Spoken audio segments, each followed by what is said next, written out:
It's time for the Wrestling Observer Extra. One more time for old time's sake. With Dave Meltzer, right here on The Law. Live audio wrestling. And let's go. We're now smoking with the best. Welcome back. It is indeed The Law, live audio wrestling. We have not been live for the past couple of weeks due to NHL hockey, so we're back to doing Title Bout Trivia this week. So if you'd like to play, call in now to reserve your spot. Pollock will take your phone call at 1-855-591-6876. I hope you watch the pay-per-view tonight if you call in to play Title Bout Trivia. In other words, it's going to be some of the most interesting questions I think we've ever had on Title Bout Trivia. I hope my quiz is better than the pay-per-view. But I don't want to taint. I don't want to taint the opinion of our next guest. It is, of course, Dave Meltzer, the Wrestling Observer newsletter. Dave, I want to start positive here, and first of all, say congratulations. You're getting the James Melby Historian Award at the Cauliflower Alley Club this week. Thank you very much. Yeah, it's going to be a cool week. I'm kind of excited and overwhelmed by it, both. Well, it's fantastic. Well, you are definitely deserving. Yes. We always look to you for all of our news, and you are a pillar of the industry, so it's great to see that you're getting that. So that's our positive for the evening. Now we have to talk about the pay-per-view. That's it. Sorry, it goes downhill now. Well, I mean, you already get a sense of a bit of how we feel about this, Dave, but, I mean, what's your take on what transpired this evening?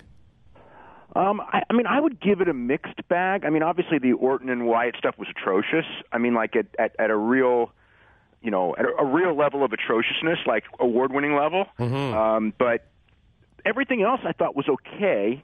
I mean, I even would say it was good, but I thought that a lot of the finishes were flat, and I thought that overall, even the matches that I thought were good, they felt more like house show matches than pay-per-view matches in the sense that they're, you know, I say the Hardys, I would say it was the exception because it was so hard-hitting, but it was good matches, but not great matches in the sense that for, you know, a show on the network that I'm going to get the network anyway, I didn't feel bad about it, but if I had spent, you know, money on it like as a pay-per-view, I would really be upset. Definitely. Dave, when it comes to the House of Horrors match, do you have any idea, like, where this came from? Like, were they attempting to do something like the Hardys had done in TNA? Or, because I'm really curious where this whole idea and concept came from. I don't know. I would think that it was an attempt to do something like the Hardys did, but it didn't work because it was...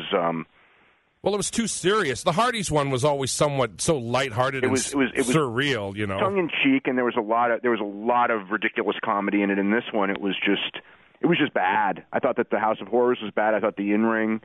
I mean, since it wasn't a championship match, it wasn't that bad. But I think that a lot of people thought it was a championship match.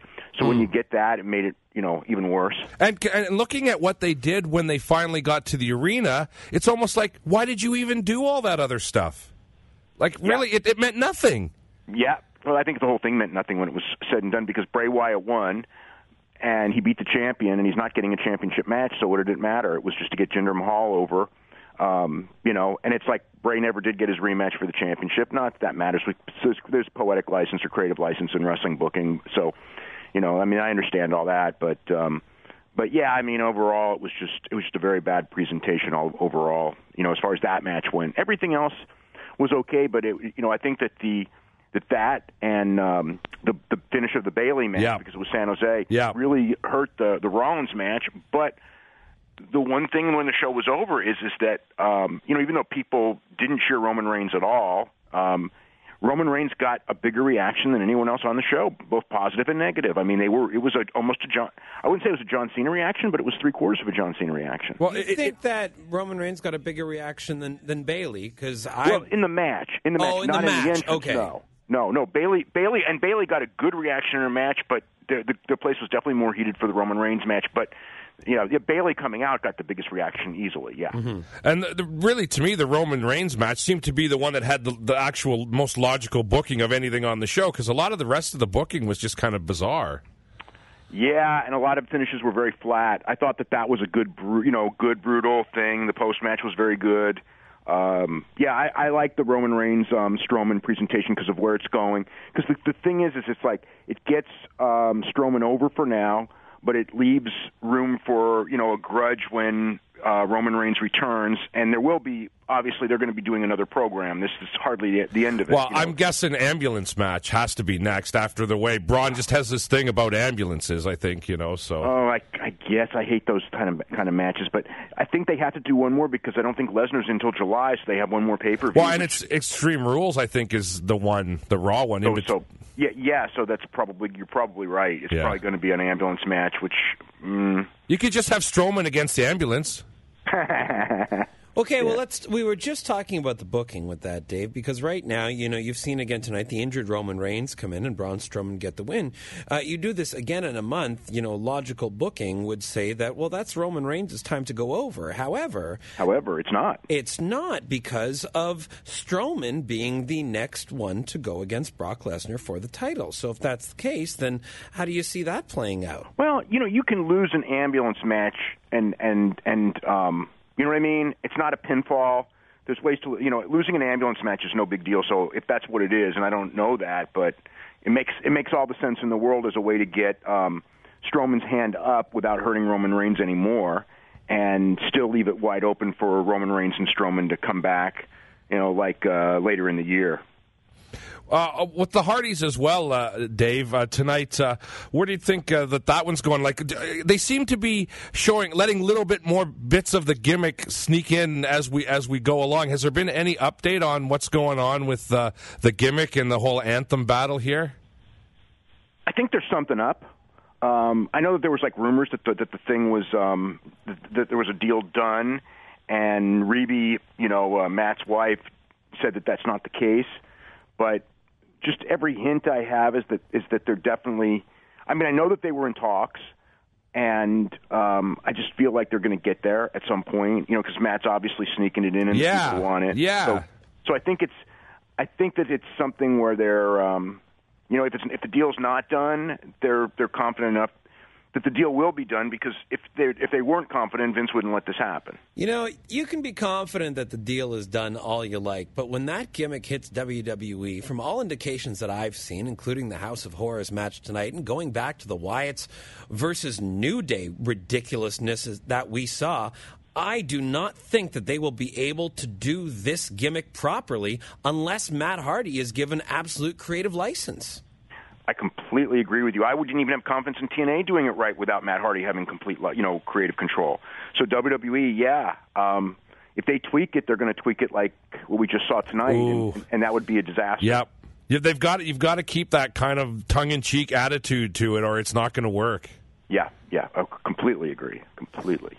Dave, looking at the pay-per-view tonight, we saw a setup for Miz and Finn Balor. Now, if you go back a week, it looked as though we were headed to a program with Miz and Dean Ambrose shifting over from Raw, but just continuing a program that they started up long ago. And Finn Balor and Bray Wyatt seemed to hint at tease. Do you know when these two crossed paths and switched? And what the rationale was? Yeah, doesn't it look like it's going to be Ambrose with Bray Wyatt and Balor with Miz? It looks like they switched the idea. They did. That was definitely the idea 2 weeks ago, and I think that they just switched ideas last week. Which is strange to me, because I think that the Miz character would benefit to have the title. And Ambrose and Wyatt, we've also already seen before. And it was not a good program. If you remember back, there were holograms and televisions that were still stuck to cables in the ring. Yeah. I know. I think maybe they think that Miz can get Balor up and running. I mean, because there's definitely, it sounds to me like there's going to be a Finn Balor Brock Lesnar match, because they did hint at that. Mm-hmm. I mean, it's weird because it's not really up Vince's alley. But then again, Vince was going to do a Brock Lesnar Daniel Bryan match, and maybe this is the sub for it. Years later.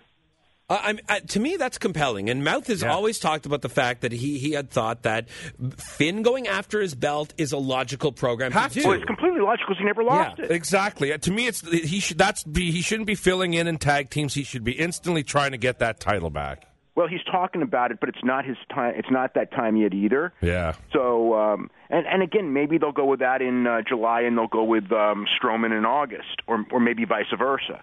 I think that they would see Strowman as the bigger match, and so August would be the bigger show than July. Mm-hmm. But Lesnar's going to be on both shows. That's interesting. Yeah, they would see that as the bigger match. But then you just have to... Also, though, if Finn goes in and loses to Lesnar... The first time, yeah. But I don't see anything but that happening. Is the plan for just Lesnar to hold this title till Reigns comes and gets it at WrestleMania? I mean, I don't know. I mean, the plan is put it this way: the plan that's on paper is for Brock Lesnar to be champion. Now, could he lose it and then win it back, like to Balor or somebody else? Sure. Mm-hmm. I mean, but the plan was for him to lose it to Roman Reigns at WrestleMania. But I mean, look, a plan a year. Look, there were the Bayley and Alexa Bliss match finish changed 3 times in the last 24 hours. So, I mean, can you imagine in a year how many times the thing's going to change? And just out of curiosity, too, Dave, quickly, the Jericho winning the title tonight, looked, we were thinking tomorrow was probably his last night. I'm guessing that he has to at least do Tuesday now and drops the belt again? I think he drops it on Tuesday, but I don't know. I mean, it would be it's kind of a surprise to do it this way. They do like to do surprises. I mean, Jericho... from all accounts, he's leaving. Mm-hmm. I know he's for sure touring, although it's not that long of a tour, and perhaps he's not leaving for as long as he's hinted. But certainly the booking for him was of a guy on the way out for weeks. Yeah. So I would. So my gut would say that he loses the title on Tuesday back because again the booking was already. They were clearly booking the. Kevin Owens with AJ Styles. I mean, that direction already started on SmackDown. Dave, let's switch gears here. This week there was an announcement that looks like there's going to be a Vince McMahon movie happening with WWE involvement, though. Now, there had been a script release for this that was very, kind of fiction-based. But with WWE involved, we're going to get WWE truth for this film? Of course. Yeah, we'll get WWE truth, yeah. Of course we will. Which will be more truth than that original script, because that original script was just completely ridiculous. Now, it may have been a good comedy movie. I mean, would this be, is Vince going to do, I mean, who knows? Vince may want to do a comedy movie to laugh at himself. I mean, he played that Mr. McMahon character for laughs, so, I think that it's going to be, the evil Ted Turner and the evil government and the evil Bret Hart, you know what I mean? No, exactly. I'm sure if Vince has got his hands on it, he's going to come out looking great, I would think. Oh, well, come on. Of course he is. Yeah, so, And just before we go, from the Impact tapings, another name that has been added to the roster, headed towards Slammiversary, Scott Steiner, making his way. Wasn't that a surprise? It was. Yes. Involved in the announcers feud. We haven't really touched on it on this show yet, but this just seemed to come out of nowhere, but I guess it's yet another guy from, the past. I just haven't heard his name in years. He's got to be buddies. I mean, Jeff and Scott Steiner have always gotten along. So that's what I thought. It didn't shock me. And honestly, like at first, I think a lot of people, Scott Steiner's like, oh my God, he's, in his 50s, well into his 50s now. But at the same time, it's like, it is the announcers program. It's not like it's a program that's going to have good wrestling. And Scott Steiner is kind of a good personality to have for like a one shot in that situation, like that doesn't really, in that situation doesn't bother me, but the announcers program, I mean, I don't like the announcers program. Oh, it's terrible. Yeah. Absolutely terrible. Yeah. We all thought it was done, and the cat came back. I thought, a month only, and now it's going to be 3 months. Yeah, till July, till first week of July. Yeah. Brutal. Yeah. We have to say goodbye this week, Dave. However, what is coming up in the Observer? Just I guess all the fallout of tonight, whatever that's involved, the Japanese shows from this week, including the show on Wednesday. I'll probably have a big write-up on Cauliflower Alley after it happens. And story on Brazo de Oro. Yeah, I look forward to that, Dave. Story on the Vince McMahon movie. Hopefully, story on George Steele, but I can't promise that one. I've been wanting to do it. I think if I have time this week, if there's no surprising news, story on the issues with the World of Sport taping, which is that's going to end up being a story this week too. So there's no shortage of news this week. A lot of Japanese coverage this week as well, and big show. There's a big show in Mexico today, so there's a lot of stuff. Hey, aren't you going to be in Las Vegas though? When? But aren't you going for the Cauliflower Alley? I'm going to Cauliflower Alley on Wednesday. Yeah.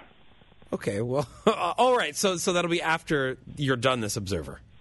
Yeah, I'm going to have to be a day late this week. There you go. Yeah, that's all right, Dave. Take a break. Have a nice time. Yeah, it's all right, man. We'll survive. Have a nice time. All right, Dave, we'll talk to you next week at this very same time. Okay, have a great week. You too. Dave Meltzer, WrestlingObserver.com is where you can find the Wrestling Observer, of course. Go subscribe and read it every week. It's a good read and lots essential.